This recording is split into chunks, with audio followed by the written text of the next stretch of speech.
नमस्कार, मी मोहिनी सोनार. महाराष्ट्राचे महानिर्णय या विशेष कार्यक्रमात तुमचं मनपूर्वक स्वागत. सुरुवातीला पाहूयात एक महत्त्वाची बातमी. केंद्रीय अर्थसंकल्पातून महाराष्ट्राला सुमारे 1 लाख कोटी मिळणार असल्याचं मुख्यमंत्री देवेंद्र फडणवीस म्हणाले.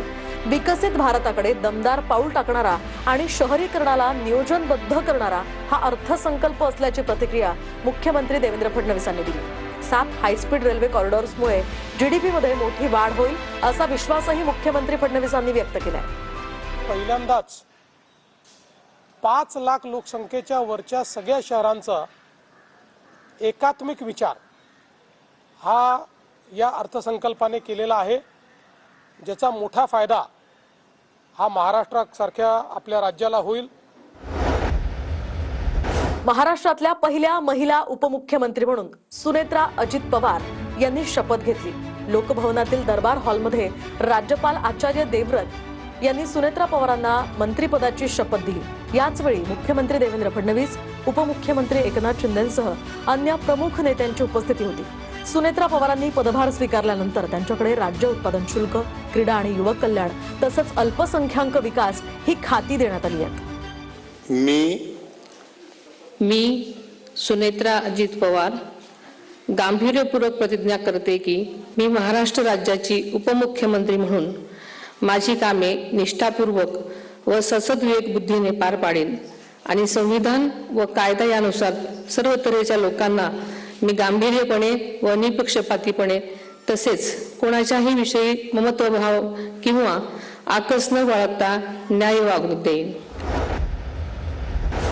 राज्य सरकारनं सरकारी विमान आणि हेलिकॉप्टर्स संदर्भात महत्त्वाचा निर्णय घेतलाय. सरकारी हवाई वाहनांच्या तातडीच्या महत्त्वाच्या कामांसाठी 6 कोटींचा निधी मंजूर करण्यात आला.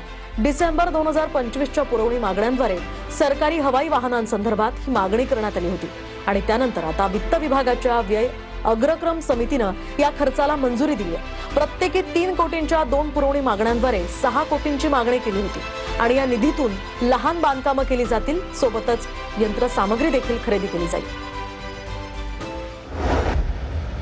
नवी मुंबईच्या तळोजामध्ये बार काउन्सिल ऑफ महाराष्ट्र आणि गोवा द्वारा संचालित डॉक्टर बाबासाहेब आंबेडकर वकील प्रशिक्षण आणि संशोधन संस्थेचं उद्घाटन मुख्यमंत्री देवेंद्र फडणवीसांच्या हस्ते पार पडलं.